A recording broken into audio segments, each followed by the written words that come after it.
Génibet, Paris-Picardie. En ce moment, profitez de 250 € de bonus de bienvenue.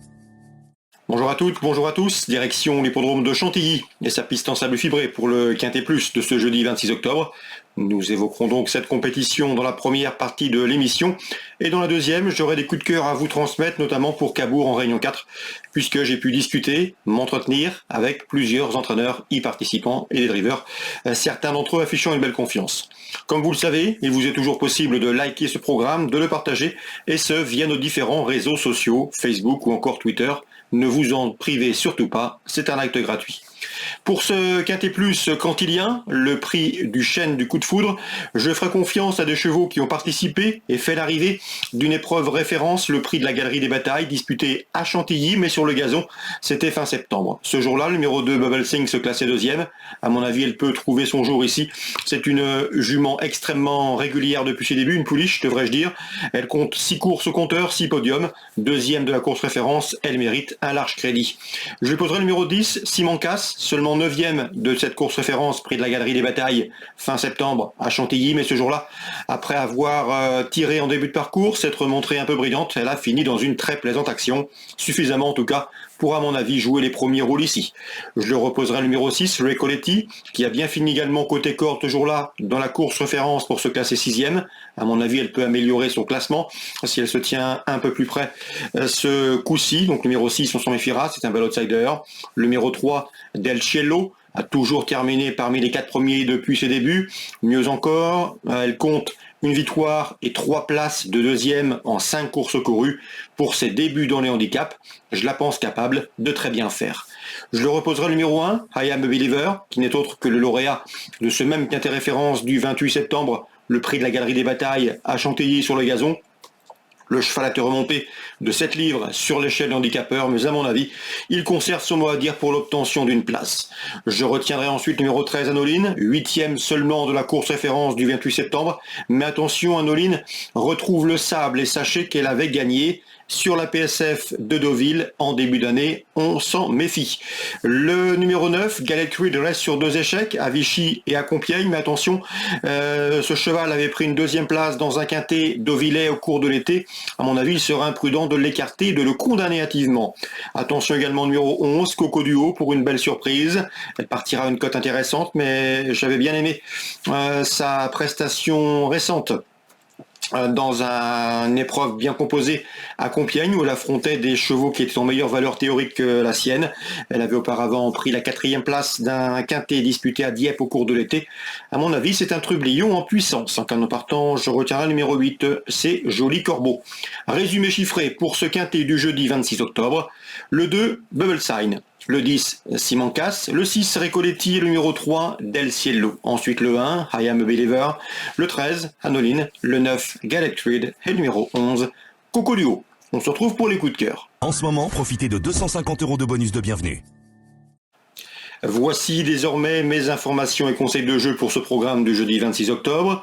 Un coup de cœur à Chantilly, un autre à Fontainebleau et des infos pour Cabourg. Voilà ce qui vous attend.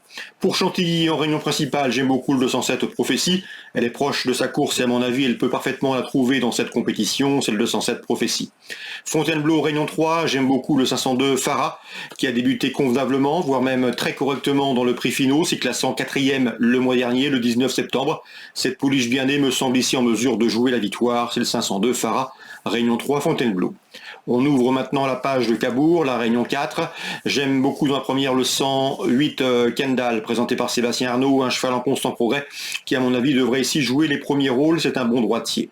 Ernest Zirmet, confiant ensuite avec le 103 et Rodelpa, qui a pas mal d'atouts dans son jeu, le cheval est en forme, il sera pieds nus, il a un bon numéro derrière les ailes d'autostart, il convient donc de le reprendre, il peut parfaitement s'imposer. Je le poserai le 201 Hop, qui lui aussi est à l'avantage de partir en première ligne derrière la voiture, il trouve l'occasion également de redorer son blason. Concernant le numéro 8, Hold Up Harry, méfiance, son numéro n'a rien d'un cadeau, mais le cheval ne surprendrait pas son entourage en faisant l'arrivée.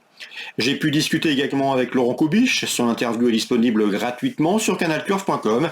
Il présente le 404 Jackson Touch, un cheval qui n'a pas toujours eu ses aises, toujours été vénard au cours des derniers mois. Et pourtant, il a du potentiel suffisamment pour s'illustrer, faire l'arrivée à ce niveau. N'hésitez pas à l'inclure dans vos jeux couplets ou trios. Le 404 Jackson Touch, Laurent Kubisch n'est pas négatif. Concernant Vincent Seguin, de son côté, il présente le 604 Lascaux du Perche. Le cheval reste sur une 3e place, il est en forme, c'est un bon droitier. D'après son mentor, le cheval a parfaitement les moyens de faire l'arrivée, même s'il s'est situé assez mal la valeur de l'opposition. Dans ce même 6e rendez-vous, j'ai pu discuter avec l'Hervé Langlois, l'un des hommes de confiance de Sébastien Garato. L'homme sera consulté du 603 Lisbonne, qui a bien débuté à Rennes, c'était début juillet, lors de la première course réservée à cette promotion cette année. C'est classé en 4e. Ensuite, elle a très bien fini à Rambouillet, une 4e place également convaincante.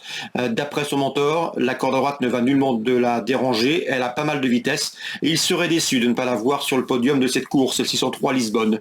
Donc 604, 603 pour les infos de ce 6e rendez-vous. Je le reposerai toutefois le 602. C'est Ludo Sontini qui reste certes sur 2 disqualifications et pourtant il a montré de la qualité. À mon avis, il a le potentiel ici, à la faveur d'un parcours complet au trot 100 ans, de faire l'arrivée. 603, 604, 602 à Cabourg, Réunion 4.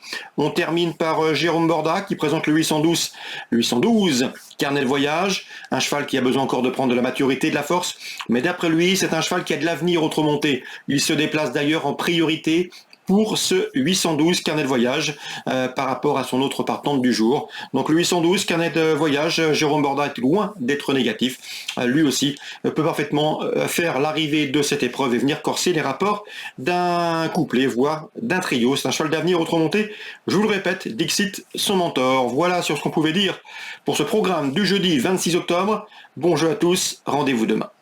Génibet, Paris Picardie. En ce moment, profitez de 250 € de bonus de bienvenue.